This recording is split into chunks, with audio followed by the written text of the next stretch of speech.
Assalamualaikum warahmatullahi wabarakatuh. Perkenalkan, nama saya Alan Julfikri. Di sini saya akan menjelaskan tentang analisis laporan keuangan tahun 2015 sampai dengan 2019 pada PT Citra Marga Nusapala Persada. Nah, PT tersebut bergerak pada sektor jasa tol. Langsung saja. Nah, di sini adalah neraca dari PT Citra Marga Nusapala Persada. Nah, untuk menghitung perbandingan 2016 atas 2015, contohnya pada akun kas dan setara kas ya. Nah, cara menghitungnya yaitu akun kas dan setara kas 2016 dikurangi dengan akun kas dan setara kas 2015. Nah, untuk menghitung persentasenya, hasil dari pengurangan tadi dibagi dengan akun kas dan setara kas 2015. Lalu untuk menghitung rasionya yaitu akun kas dan setara kas 2016 dibagi dengan akun kas dan setara kas 2015. Nah, perhitungan untuk akun-akun lainnya pun sama saja seperti tadi. Dan untuk perhitungan perbandingan 2017 atas 2016, 2018 atas 2017, 2019 atas 2018 pun perhitungannya sama. Lanjut untuk perbandingan pada laporan laba rugi, misalkan perbandingan 2017 atas 2015. Nah, contohnya pada pendapatan, akun pendapatan 2016 dibagi dengan akun pendapatan 2015. Lalu persentasenya, hasil pengurangan tadi dibagi dengan pendapatan 2015. Lalu rasio pun sama, yaitu pendapatan 2016 dibagi dengan akun pendapatan 2015. Untuk akun-akun lain pada laporan laba rugi pun perhitungannya sama, dan perbandingan atas 2017 atas 2016, 2018 sampai atas 2017, 2019 atas 2018 pun perhitungannya sama. Nah, lanjut untuk analisis rasio. Nah, di sini analisis rasio yaitu ada analisis likuiditas. Analisis likuiditas yaitu ada analisis current ratio, asset test ratio, cash ratio, work to capital ratio, lalu rasio leverage ada total debt to total asset ratio, total debt to total equity ratio, long term debt to total equity ratio, lalu time interest earned ratio, lalu rasio aktivitas ada total asset turnover, ada receivable turnover, ada average collection inventory, inventory turnover, average day inventory, dan working capital turnover. Lalu pada rasio profitabilitas ada gross profit margin, gross margin, net profit margin, operating income ratio, return of asset, return of equity, return of investment. Nah, menghitungnya untuk current ratio yaitu total aktiva lancar dibagi dengan hutang lancar. Nah, hasil ini sama, 2016 pun sama perhitungannya, 2017, 2018, 2019 rumusnya sama untuk current ratio. Lalu ada asset test ratio yaitu aktiva lancar dikurangi persediaan dibagi hutang lancar. Cash ratio yaitu kas ditambah surat berharga dibagi hutang lancar. Untuk rumus work capital total asset ratio yaitu aktiva lancar dikurangi utang lancar dibagi total aktiva. Sama untuk tahun-tahun dari 2015 sampai 2019. Nah, untuk total debt to total asset ratio yaitu total hutang dibagi dengan total aktiva. Lalu total debt to total equity ratio yaitu total hutang dibagi dengan ekuitas. Nah, untuk long term debt to total equity ratio yaitu hutang jangka panjang dibagi modal sendiri. Untuk time interest earned ratio yaitu rumusnya EBIT dibagi bunga hutang jangka panjang. EBIT itu laba rugi sebelum pajak. Lalu untuk rasio aktivitas yaitu ada total asset turnover, rumusnya penjualan dibagi aktiva, receivable turnover, rumusnya penjualan dibagi piutang, operate collection inventory piutang dikali 360 dibagi penjualan, lalu inventory turnover harga pokok persediaan dibagi persediaan, average day inventory persediaan dikali 360 dibagi harga pokok persediaan, capital working turnover, yaitu rumusnya penjualan dibagi aktiva lancar kurangi hutang lancar.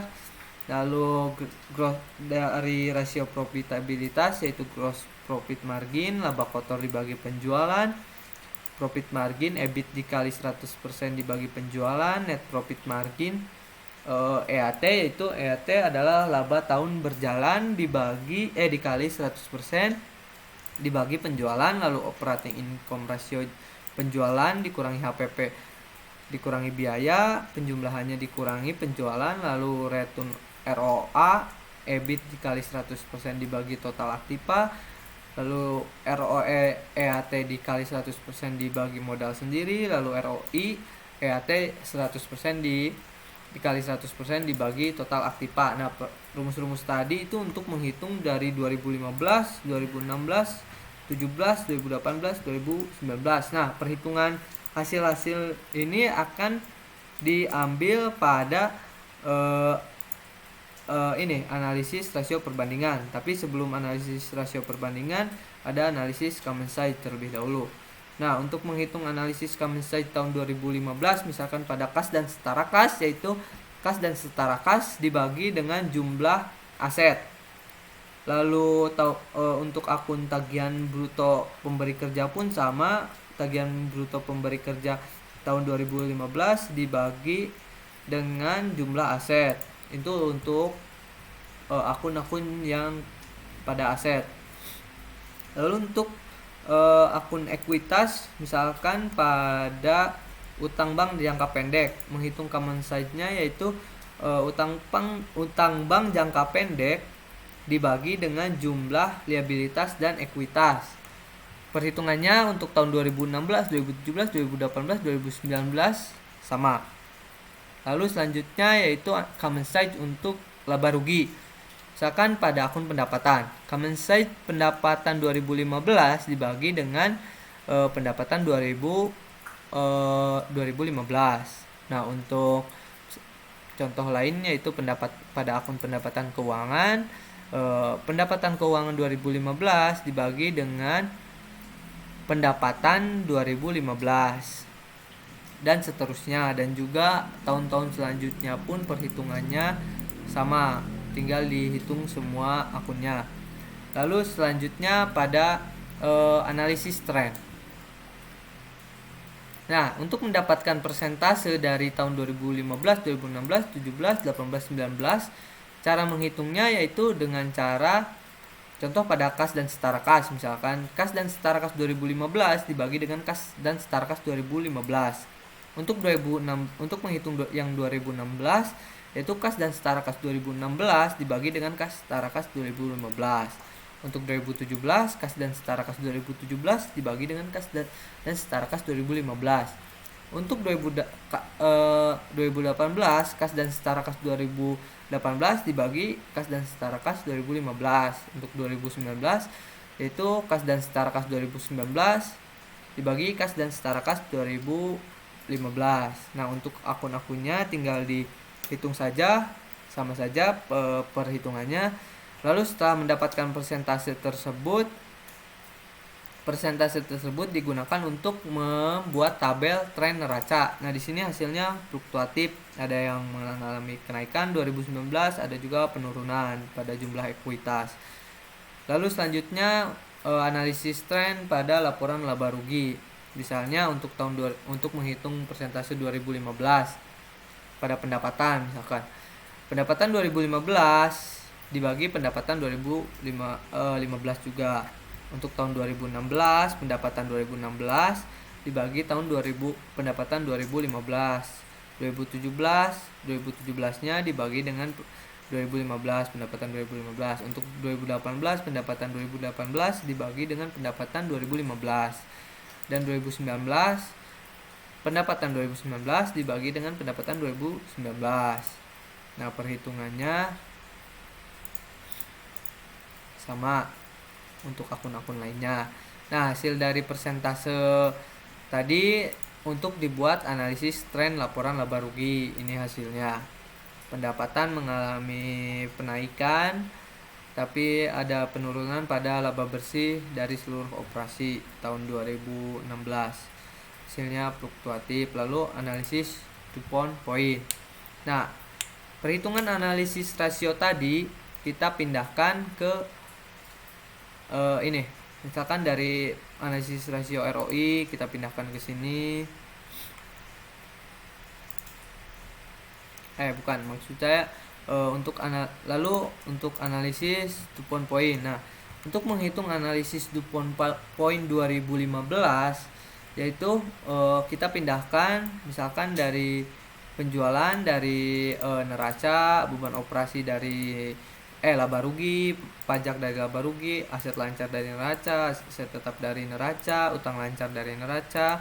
Kita pindahkan nominal tahun 2015, lalu kita jumlahkan beban pajak dan operasi dikurangi penjualan dan HPP untuk menghitung EAT.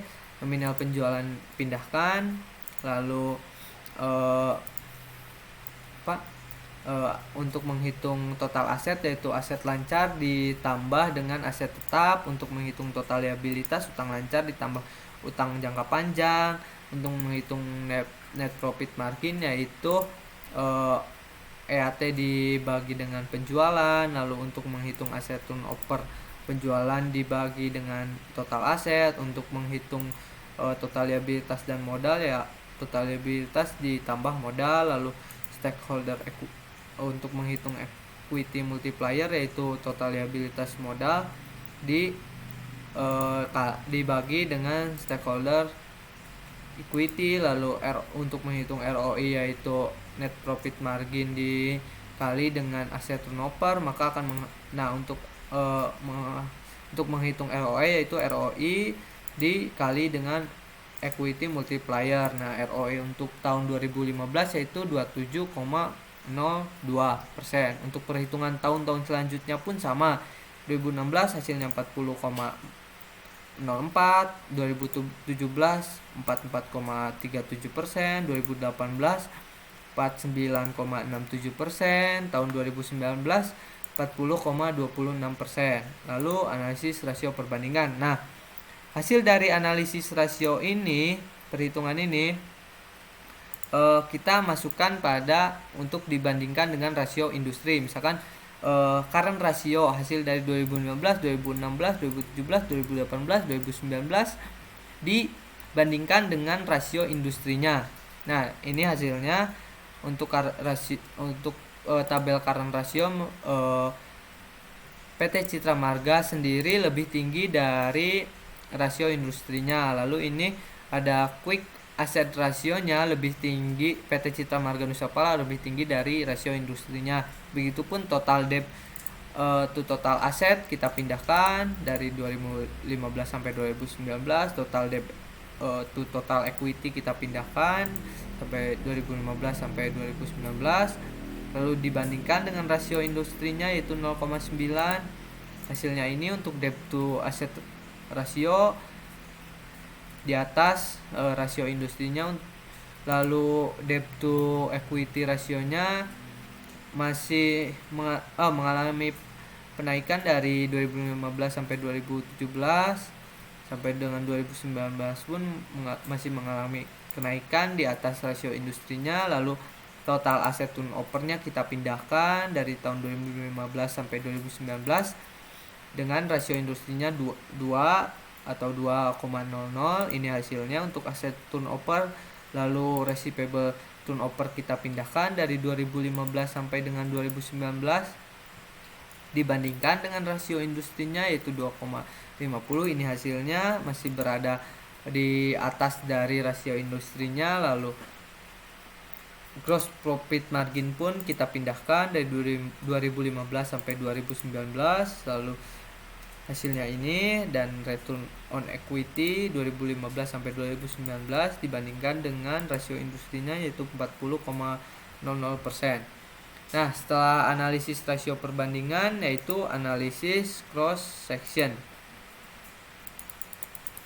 Nah, untuk menghitung analisis cross section Di sini ada listed share atau saham yang beredar yang diambil dari annual report PT Citra Marga Nusapala Persada tahun 2015 sampai 2019. Lalu total ekuitas ada pada neraca. Kita pindahkan ke sini. Nah, ini untuk menghitung nilai bukunya, yaitu saham beredar dibagi dengan ekuitas. Untuk tahun 2015 hasilnya 1,517, 2016 1703, 2017 8, 2018 9, 2019 11. Nah, untuk ROA-nya kita pindahkan dari yang telah dihitung tadi dari 2016 sampai 2019, lalu menghitung subsektor cross sectionnya. Untuk ROA kita pindahkan dan nilai bukunya kita pindahkan, kita jumlahkan. Nah, untuk menghitung rata-rata aritmatika, yaitu jumlah dari ROA dibagi 5, yaitu 5 tahun. Nah, untuk menghitung nilai buku, rata-rata aritmatika nilai buku pun jumlah dari total nilai bukunya dibagi 5, yaitu 5 tahun. Nah, untuk rata-rata tertimbangnya ini nilai buku 2015 dibagi dengan jumlah nilai bukunya, lalu dikali dengan ROA 2015 sampai dengan 2019 dihitungnya, lalu dijumlahkan. Nah, untuk median yaitu nilai tengah.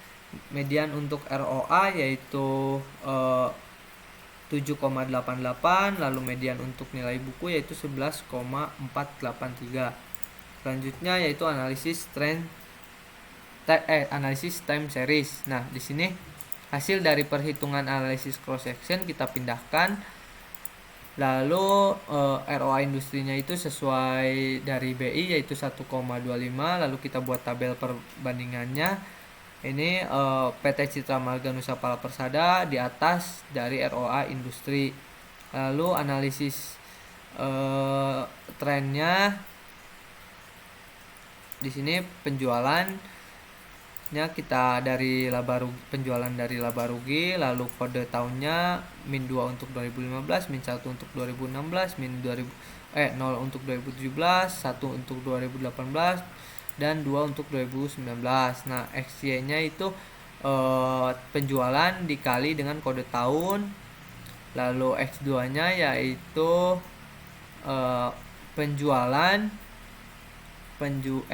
kode tahun dikali dengan kode tahunnya. Nah, di sini persamaannya untuk menghitung dari jumlah Y dibagi dengan tahun, lalu hasilnya 817.865. Lalu untuk poin B yaitu jumlah X dan Y dibagi dengan 10. Nah, ini jadi persamaan analisis trennya, yaitu Y sama dengan 2.817.865 ditambah dengan 551.927. Nah, kita pindahkan, kita hitung untuk penjualannya dari 2015 sampai 2019 sampai 2019 maksud saya. Lalu ini tabel dari analisis tren penjualan. Ya, analisis perbandingannya seperti ini hasilnya, menaik dari 2015 sampai 2019. Lalu di sini ada analisis CSR deskriptif untuk PT Citra Marga Nusa Persada. Nah, saya sudah masukkan dari tahun ke tahun, dari bidang sosialnya, misalkan Citra Marga Nusa Pala Persada peduli korban banjir. Di sini juga ada deskripsinya. Lalu Citra Marga Nusa Pala Persada gelar buka puasa bareng dengan 7.000 peserta, lalu mendukung penertiban kolong tol, memberikan bantuan 30 ekor kambing. Lalu di bidang pendidikannya ada mendukung pembangunan sekolah dasar, ada CPN Citra Marga Nusa Pala Persada melakukan gelar pelatihan, memberikan beasiswa prestasi, lalu pada bidang kesehatannya ada pengobatan gratis, lalu ada gelar memberikan donasi 50 juta kepada PMI. Lalu bidang lingkungannya ada gelar uji emisi gratis, lalu bidang sarana dan prasarannya ada renovasi PAUD, peduli pemeliharaan masjid dan musola dan lain-lain. Itu untuk tahun 2015. Untuk 2016-nya pun kegiatannya masih dipertahankan, misalkan buka puasa tahun 2015, 2016 pun masih sama, masih ada buka puasa. 2017 pun masih tetap dilakukan. Artinya untuk CSR pada PT Citra Marga Nusa Pala Persada itu dari tahun ke tahun stabil, tetap melakukan kegiatan-kegiatannya, meskipun ada beberapa yang di tahun 2015 dilakukan, 2015 tidak dilakukan. Nah, untuk analisis CSR arsipalnya di sini ada beberapa penilaian. 2015 untuk aspek kinerjanya 3 sampai seterusnya, dari aspek keberadaan pasar, dampak perekonomian yang tak lain, indikator kinerja lingkungan, aspek emisi, sampai aspek kepatuhan. Di sini 0 sampai 4 itu ada tidak mengungkapkan tapi hanya deskripsi, dan ada tabel deskripsi, ada tabel, grafik, foto, dan reward. Nah, ini penilaiannya di atas, ini kriterianya.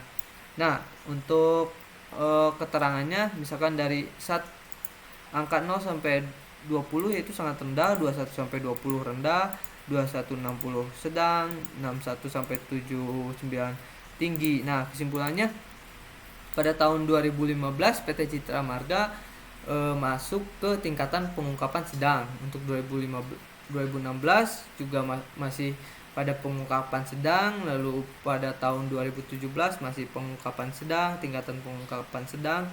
Lalu 2018 dan 2019 karena poinnya 66 dan 67, PT Citra Marga Nusa Pala Persada sudah sesuai dengan standar pengungkapan CSR karena masuk ke tingkatan pengungkapan tinggi. Ya, mungkin itu saja penjelasan tentang analisis laporan keuangan tahun 2016 dan sampai 2019 pada PT Citra Marga Nusa Pala Persada. Kurang lebihnya mohon dimaafkan. Wassalamualaikum warahmatullahi wabarakatuh.